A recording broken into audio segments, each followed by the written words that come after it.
वालेकुम दोस्तों, मैं हूं शाहिद हुसैन। तकरीबन 5.5 घंटे के करीब कराची में तजावज़ात के ख़ात्मे के हवाले से सुप्रीम कोर्ट ने जो समाअत की, आज उसका हवाला बताना है। सुप्रीम कोर्ट रजिस्ट्री में मौजूद हैं, चूँकि हमारे सीनियर हमारे दोस्त इरफान हक जो हमारे मौजूद हैं हमारे साथ। पूरी कार्रवाई सुनी, पूरी कार्रवाई का वर्ड टू वर्ड अहवाल आपके सामने रखेंगे, चूँकि तवील केस था और कराची की भलाई के लिए जो उन्होंने काम करना है उस हवाले से भी आपको बताना है। इरफान साहब, आज तकरीबन पहली दफ़ा मुझे देखने में आया है कि वज़ीर आला सिंध और उनके साथ पूरी काबीना भी यही तजावज़ात के ख़ात्मे के हवाले से अदालत में पेश हुई। तो इस चीज़ को आप कैसे देखते हैं और आज क्या बॉडी लैंग्वेज था? क्या जो अदालत का 2019 का हुक्म था उस पर अमल दरामद होगा?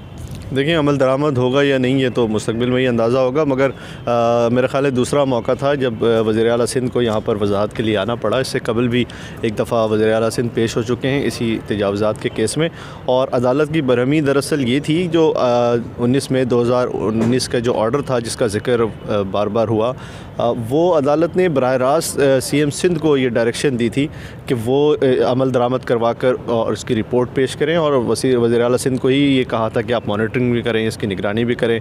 जो शहर की ब्यूटिफिकेशन है, तजावज़ात का ख़ात्मा है, फुटपाथों को क्लियर करवाने का मामला है, पार्क्स और मैदानों को क्लियर करवाने का मामला है, और जो गैर कानूनी तामीरात हैं उनको हटाने का, उनको जो इलीगल इंक्रोच्ड लोग हैं उनको रिलोकेट करने का, बहुत सारे उसके अंदर उसके पॉइंट्स थे जिस पर अमल दरामद करके रिपोर्ट पेश करनी थी। तो आज जब समाअत शुरू हुई तो सबसे पहले अदालत ने यही हुक्म दिया सरकारी वकील को कि आप वो हुक्म हमें पढ़कर सुनाएं। तो जब वो हुक्म पढ़कर सुनाया गया तो उस पर अदालत ने इंतहाई बरहमी का इज़हार किया कि ये इस पर एक पॉइंट पर भी अमल दरामद नहीं हो सका है। और जब आपने देखा कि वज़ीर आला सिंध पेश हुए तो अदालत ने सबसे पहले उनसे यही कहा कि हमने जो ये हुक्म दिया था उस पर किसी पर अमल दरामद नहीं हुआ है, जिस पर वज़ीर आला ने ये कहा कि मैं उससे डिसएग्री करता हूँ, जिस पर अदालत ने उन्हें तंबीह की कि आप अदालत से डिसएग्री का लफ्ज़ इस्तेमाल नहीं कर सकते, जिस पर उन्होंने माजरत भी की। जी, तो वज़ीर आला सिंध ने मेयर कराची को करार दिया है कि उनकी ज़िम्मेदारी थी तजावज़ात का ख़ात्मा करने के हवाले से, CM का काम ही नहीं है। एक तो ये चीज़, दूसरा सूबाई वुज़रा जिसमें सईद गनी के ऊपर तौहीन अदालत का मामला है और नासिर हुसैन शाह के ऊपर भी ये बात है। तो क्या कहते हैं कि ये क्या मामला है कि मेयर पे क्यों मलबा डाला गया? देखिए, वज़ीर आला सिंध ने एक तो ये कहा कि मेरे जो जितने महकमे हैं सिंध के वो मुख्तलिफ़ मौके पर सुप्रीम कोर्ट में वक्तन फ़वक्तन रिपोर्ट्स पेश करते रहे हैं। ये बात दुरुस्त नहीं है कि हमने कोई काम नहीं किया और रिपोर्ट पेश नहीं की। कुछ उन्होंने चीज़ें बताई भी कि मैंने ये जो यूनिवर्सिटी रोड है वो बनवाया, शहीद मिल्लत के पास अंडरपास बनाया, तारिक रोड बहादुराबाद पे नई सीवरेज लाइनें डली। कुछ काम उन्होंने बताए मगर मुतमईन नहीं कर सके वो कोर्ट को, जिस पर अदालत का ये कहना था कि आप जो है वो एक तफसीली और जामी रिपोर्ट पेश करें, जिस पर उन्होंने मोहलत तलब की। नासिर हुसैन शाह के हवाले से अदालत ने एक जुमला कोट किया था कि उनकी एक ख़बर छपी है अंग्रेज़ी अखबार में आज के नासिर हुसैन शाह जो वज़ीर बल्दियात हैं उन्होंने इजाज़त दी है नई बिल्डिंग बनाने की, जो अप्रूवल की CSBCA को। इस पर जैसे आज जब CM सिंध को अदालत ने मोहलत दे दी 1 महीने की कि आप रिपोर्ट पेश करें, और जब CM सिंध को इजाज़त दी कि आप जा सकते हैं, तो उनके साथ ये सारे वुज़रा भी जाने लगे। तो अदालत ने सईद गनी और नासिर हुसैन शाह को मुखातिब करके रोका कि आपका केस लगा हुआ है, आप रुक जाएँ। नासिर हुसैन सईद गनी का आपको मालूम है कि सईद गनी ने एक दफ़ा ऐलान किया था कि मैं अदालती हुक्म पर अमल दरामद नहीं कर सकता और ये घर नहीं तोड़ सकता। इस हवाले से उनके ख़िलाफ़ तौहीन अदालत की जो है वो दरख्वास्त ज़ेर समाअत है, तो हर पेशी पे वो आके बैठते हैं, आज भी बैठे हुए थे।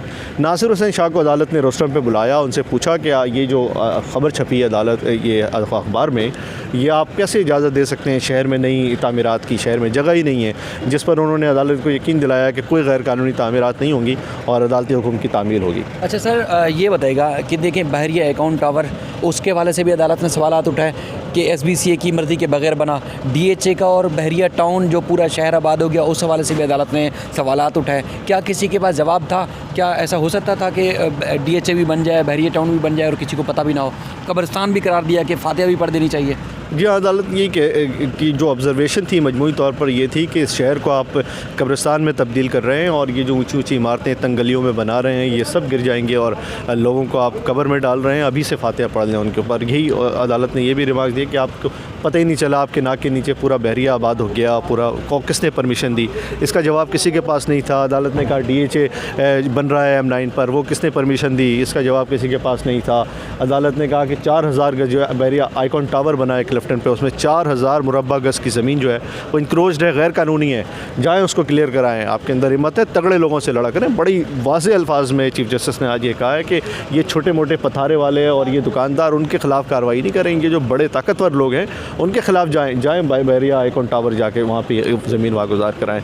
बहरहाल जो DG अदालत में पेश हुए हैं उनके हवाले से भी अदालत की ऑब्जर्वेशन यही थी कि वो ख़ुद कमज़ोर आदमी लग रहे हैं, तो वो क्या करेंगे। उसके हवाले से नासिर हुसैन शाह जो वज़ीर बल्दियात हैं उनको भी अदालत ने मुखातिब करते हुए यही कहा कि आपने इस पर प्रेशर डाला हुआ है और वो बेचारा जहाद करने निकला है और वो क्या कंटेनर्स लेके जाएगा और क्या बुलडोज़र लेके जाएगा और इमारत गिराएगा। जब आपका कीमती वक्त ले रहा हूँ, दो छोटे छोटे सवाल हैं। एक तो ग्रीन लाइन मनसूबा और उसके बाद दूसरा जो है जो सर्कुलर रेलवे की बहाली के हवाले से अदालत का हुक्म था, अब क्या मज़ीद अहकाम दिए गए हैं अदालत की तरफ से, क्या ये मुकर्रर मुद्दत जो दी गई है उस पर बहाल हो जाएंगे? तीसरा एक छोटा सा पॉइंट ये भी कि कामरान टसूरी का मुबैना तौर पर मनसूबा है तजुर्बी हाइट्स, उसके हवाले से क्या हुक्म है अदालत का? देखिए, ग्रीन लाइन के हवाले से अदालत को ये बताया गया था कि हमने नुमाइश तक ट्रैक मुकम्मल हो गया है और काम तकरीबन मुकम्मल है। बसेस आ जाएंगी बहुत जल्द, चंद माह में ये जो सर्विस है, बस सर्विस का आगाज़ हो जाएगा ग्रीन लाइन का।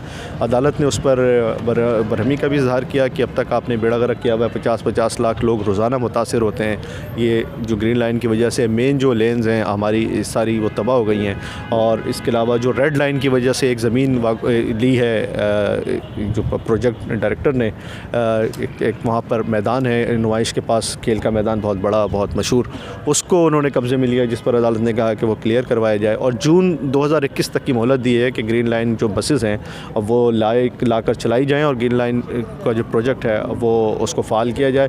अदालत ने तिजोरी हाइट्स का जो केस था उसमें एक दिलचस्प बात ये थी कि रज़ा रब्बानी साबिक़ चेयरमैन सेनेट है वो पेश हुए थे तिजोरी हाइट्स की तरफ से, और जबकि रेलवे की तरफ से बताया गया कि गैर कानूनी तौर पर इन्होंने ये कब्ज़ा किया है और तामीरात किए, जिस पर रज़ा रब्बानी ने कुछ कागजात पेश किए अदालत को, कुछ बताने की कोशिश की, बार बार मदाखलत की। अदालत जब हुक्म लिखवाने लगी तो इस पर चीफ़ जस्टिस और रज़ा रब्बानी के दरमियान काफ़ी तलख़ी भी हुई, तल्ख़ जुमलों का तबादला हुआ। अदालत ने बहुत सख्त रिमार्क्स दिए, उन्हें खामोश कराया और बहरहाल बहुत बड़ा हुक्म अदालत ने दिया है कि फ़ौरी तौर पर उसकी ना सिर्फ तामीरात रोकी जाए तिजोरी हाइट्स।